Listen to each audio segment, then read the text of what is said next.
सहार news Jaunpur, सच दिखाने की हिम्मत। नमस्कार, मैं कपिल देव सिंह। आज हमारे साथ में एक ऐसी हस्ती जुड़ी है जिससे मैं आपका रूबरू कराने जा रहा हूं, जिनका नाम राजेश तिवारी है। यूं तो ये नाम से इनकी प्रख्यात नहीं, इनका चेहरा, इनका आवाज, इनका कार्य, इनकी जो क्रियाकलाप है क्षेत्र में, इससे ही उनकी पहचान होती है। नाम जब हमारी कभी उनसे बात होती है तो कहते हैं कि नाम में क्या रखा है। लेकिन आज हमारे स्टूडियो में, आज हमारे चैनल पे समय दिए। सर, सबसे पहले तो आपका बहुत बहुत धन्यवाद कि आपने अपना कीमती समय हमारे चैनल के लिए निकाला। जी हाँ, मैं बात कर रहा हूँ राजेश तिवारी, जो कि वर्तमान में अपना दल मछलीशहर लोकसभा जिला अध्यक्ष बौद्धिक मंच से है और विश्व हिंदू महासंघ के राष्ट्रीय मंत्री गौरक्षा प्रकोष्ठ, जिसको आप बता रहे हैं कि गौरक्षा प्रकोष्ठ के राष्ट्रीय मंत्री हैं। आज मैं उनसे मुलाकात सीधे आपसे कराना चाह रहा हूं। सर, सबसे पहले तो आप अपना परिचय दें हमारे दर्शकों को। धन्यवाद। सबसे पहले तो मैं पत्रकार बंधु, जो भारत के चौथा स्तंभ बोले जाते हैं, इनके द्वारा मीडिया में, अगर मीडिया भारत में ना रहे तो कोई देश विदेश, प्रदेश, जिला, मंडल के कोई भी आवाज को नहीं मिल सकता है। आवाज जो उठाई जाती है वो मीडिया बंधु के तरफ से उठाई जाती है और ये लोग पूरे देश में सत्य पे लड़ते हैं और सत्य की काम करते हैं। मैं धन्यवाद, मैं आपके चैनल के माध्यम से मैं आपको, सभी पत्रकार बंधु को धन्यवाद देता हूं और विशेष करके आपको कपिल देव भाई साहब जी, मैं आपको कपिल देव सिंह जी, आपको आपका चैनल देखता हूं तो चैनल में आपको देखने के बाद तबीयत मस्त हो जाता है। आपका आवाज और जो बुलंदी है उसको कोई जिले में हमारे जो भी पत्रकार है, आपके आवाज के बुलंदी पे आपका चैनल बहुत विख्यात हो चुका है। धन्यवाद सर, बहुत बहुत धन्यवाद। सर, अभी एक खबर आई है कि किसी बड़ी संस्था में किसी बड़े पद के लिए आपकी घोषणा हुई है पिछले 6 तारीख को। उसके बारे में जरा बताएं हमारे चैनल से, हमारे चैनल के माध्यम से दर्शकों को और क्षेत्र की जनता को, वो कौन सा मंच है सर जिस पे आपको बड़ा पोस्ट मिला है, उसके बारे में जरा विस्तार से हमारे दर्शकों को बताएं। भाई, हमारे ब्राह्मण भाई, मैं ब्राह्मण समाज से, और ब्राह्मण समाज में हम चलते हैं, जिसको ब्राह्मण समाज में भारत में गुरु जो माने जाते हैं वो ब्राह्मण ही माने जाते हैं। जी जी जी। और ब्राह्मण का जो इस धरती पे महत्व तो नहीं रखता है, वो सदैव पीछे जाता है। जी जी जी। ईश्वर ने ब्राह्मण को बहुत बड़ी उपाधि दिया है, चाहे एक छोटा सा ब्राह्मण हो चाहे बड़ा ब्राह्मण हो, बुद्धिमान जीव भी ब्राह्मण हो और अबुद्धिमान जीव है, लेकिन वो ब्राह्मण कहा जाएगा। जी जी। हमको आप पंडित जी प्रणाम जरूर करेंगे, हम ब्राह्मण के नाम पे प्रणाम होते हैं और ब्राह्मण भारत का सर्वोपरि होता है। जी जी। और ब्राह्मण का पद ही ऊंचा होता है। तो मैं आपके चैनल के माध्यम से, मैं आज ब्राह्मण चेतना परिषद में मेरा 6 तारीख को घोषणा हुआ है। जी जी। प्रदेश लेवल पे प्रदेश महासचिव के पद पे मेरा घोषणा हुआ है और इस ब्राह्मण चेतना परिषद में जो इसके संरक्षक हैं, ये हमारे उत्तर प्रदेश सरकार में जो कैबिनेट मंत्री हैं, वो हम बड़े भाई जो राष्ट्रीय संरक्षक हैं, मैं बड़े भाई जतिन प्रसाद जी को मैं अपने हाथ से, मैं उनके पैर को मैं कोट कोट प्रणाम और अभिनंदन बंदन स्वागत करता हूं और बधाई भी देता हूं कि जो मुझको ये योग्य द्वारा समझे प्रदेश का कार्यभार मुझको दिए ब्राह्मण भाइयों के लिए। और इसके बाद हम जो है राष्ट्रीय अध्यक्ष जी, जो हमारे बीपी मिश्रा जी हैं। जी जी। बीपी मिश्रा जी वो रिटायर्ड आईएएस अधिकारी है। मैं उनको दिल के हृदय से, मैं उनके चरणों को कोट कोट प्रणाम अभिनंदन बंदन स्वागत करता हूं। और इसके बावजूद जो हमारी बहन रंजना जी है, रंजना दीक्षित जी है और राष्ट्रीय सचिव है। जी जी। मैं उनको दिल के हृदय से, मैं उनका चरणों का प्रणाम अभिनंदन बंदन स्वागत करता हूं। और हमारे प्रदेश में उत्तर प्रदेश का कार्यभार जो ब्राह्मण भाई लिए हैं और दीपचंद जी, हाँ दीपचंद अवस्थी जी, मैं उनके चरणों को कोट कोट प्रणाम अभिनंदन वंदन स्वागत करता हूं।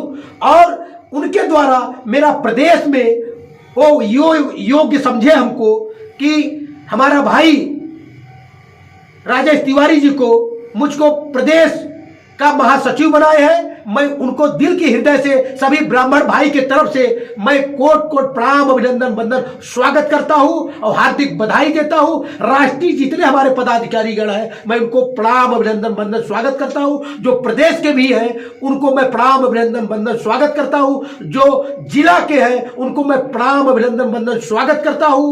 और जो हमारे विधानसभा के हैं मैं उनको सभी ब्राह्मण भाई को प्रणाम अभिनंदन वंदन स्वागत करता हूं। सभी ब्राह्मण भाई का मैं प्रणाम अभिनंदन वंदन स्वागत करता हूं। और हमारे इस ब्राह्मण भाई के में जहां भी हमारे ब्राह्मण भाई हैं वहां भी अपने पूरे ताकत के साथ हर का साथ देते हैं और समाज में चलकर सभी का साथ देते हैं। लेकिन हमारे ब्राह्मण भाई एक दयालु प्रवृत्ति होते हैं। पत्रकार महोदय दयालु प्रवृत्ति, उनके अंदर कोई भेदभाव नहीं होता है। वो दयालु होते हैं, वो क्षमा करते हैं, क्षमा योग्य करते हैं सबको कि क्षमा कर दीजिए। हम लोग क्षमा करते हैं। हम लोग आपके चैनल के माध्यम से मैं आपको प्रणाम भी करता हूं, अभिनंदन करता हूं, वंदन करता हूं। आपके चैनल को हार्दिक बधाई और शुभकामनाएं देता हूं। सर, ये आपका ब्राह्मण चेतना महासंघ में परिषद में आपको इतना बड़ा पद मिला है प्रदेश महासचिव का, तो जाहिर सी बात है कि आपकी जिम्मेदारियां भी बढ़ गई हैं। और जिस तरीके से ब्राह्मण समाज में जो गरीब तबके के ब्राह्मण हैं उनको आए दिन जो ऊंचे तबके के लोग हैं या जो छोटे में बड़े लोग हैं हमेशा दबाने की कोशिश करते हैं। आपकी जिम्मेदारी बढ़ गई है, आप उनके लिए क्या करना चाहेंगे आगे आने वाले समय? देखिए, मैं सभी ब्राह्मण भाई का, चाहे वो बड़े ब्राह्मण भाई हो और चाहे छोटे ब्राह्मण, मैं उनकी आवाज को, चाहे वो गरीब होंगे, मैं उनकी आवाज तक मैं पहुंचाने की कोशिश करूंगा राष्ट्रीय लेवल पे। और मैं उनके बुलंदी को लाऊंगा। और मैं सभी ब्राह्मण भाई का तन मन धन के साथ खड़ा हूं। और कहीं भी आवश्यकता पड़े ब्राह्मण भाई का, मैं आधी रात को मैं हर जगह खड़ा रहूंगा और समाज को भी मैं उजागर करूंगा। और सभी का मैं अभिनंदन वंदन करता हूं। हमारे अंदर कोई भेदभाव और जात प्रवृत्ति की बात नहीं है। मैं सभी ब्राह्मण भाई जो गरीब हमारे हैं उनके लिए मैं आवाज में बुलंदी लाऊंगा। और मैं अपने राष्ट्रीय संरक्षण जी से मैं ये आवाज उनके लगे तक मैं पहुंचाऊंगा कि मेरे ब्राह्मण भाई जो गरीब तबके के हैं उनकी आवाज को सरकार तक पहुंचाई जाए और उनको उपलब्धियां सरकार की मिलनी चाहिए। और सरकार तक उनके आवाज को ले जाऊंगा और उनके आवाज को मैं वहां तक पहुंचा के उनकी जो उपलब्धियां होंगे मैं उसको सर्वप्रथम दिलाने की कोशिश करूंगा। सर, अभी आप फिलहाल इसमें मौजूदा में अपना दल यश के पार्टी के बौद्धिक मंच के जिला अध्यक्ष भी हैं और विश्व हिंदू के जो है विश्व हिंदू परिषद गौरक्षा प्रकोष्ठ के पदाधिकारी भी हैं। उसके बाद एक नई पद आपको, जो कि बहुत बड़ा पद, ये प्रदेश स्तर का महासचिव बनाया गया है आपको ब्राह्मण चेतना परिषद का।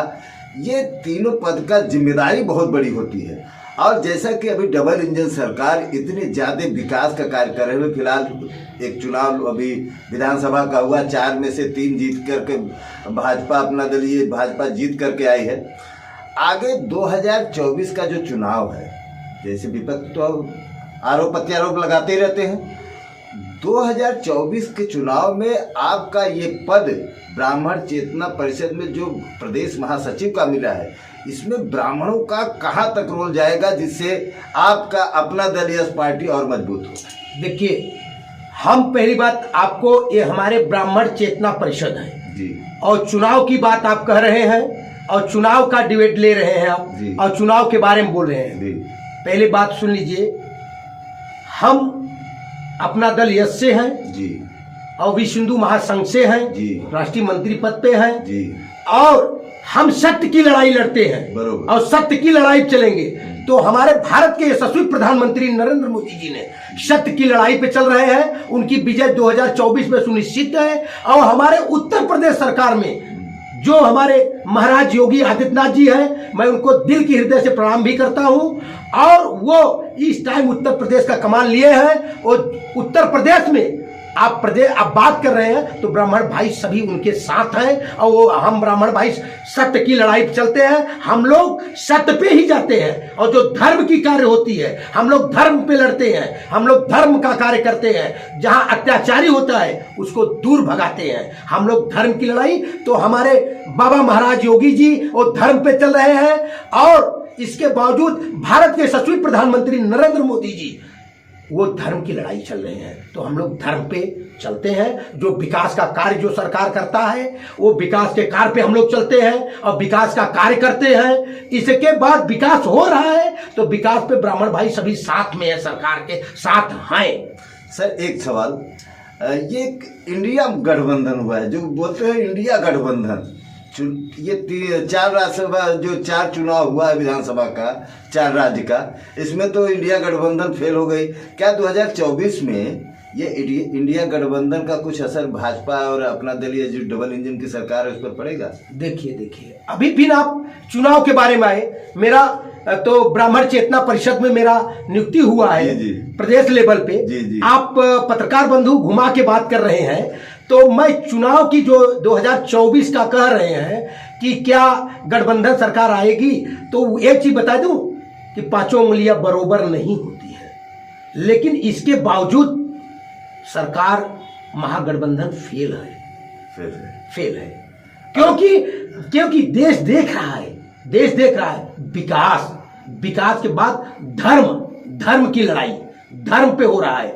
तो जहां धर्म है वहीं विजय है। धन्यवाद। तो अभी आपने सुना हमारे क्षेत्र के सबसे तेज, आप अगर युवा राहुल गांधी को कह सकते हैं तो हम भी इनको युवा कह सकते हैं। राजेश तिवारी जी से आपकी मुलाकात मैंने कराया, जिनकी बातों को आपने सुना होगा और शायद आपके भी रोंगटे खड़े होंगे, क्योंकि जब ये बात करते हैं तो हम सिर्फ सुनते हैं, क्योंकि इनकी बातें ऐसी है। मैंने आपसे पहले कहा था कि इनका कार्य ही इनका पहचान है, ये नाम के मोहताज नहीं है, इनका नाम तो ऐसे ही सब लोग जान जाते हैं। इन्हें अपना दल यश में बौद्धिक मंच के जिलाध्यक्ष मिला है, उसके बाद विश्व हिंदू परिषद में विश्व हिंदू महासंघ में ये राष्ट्रीय मंत्री के पद में है, वो भी गौरक्षा प्रकोष्ठ में।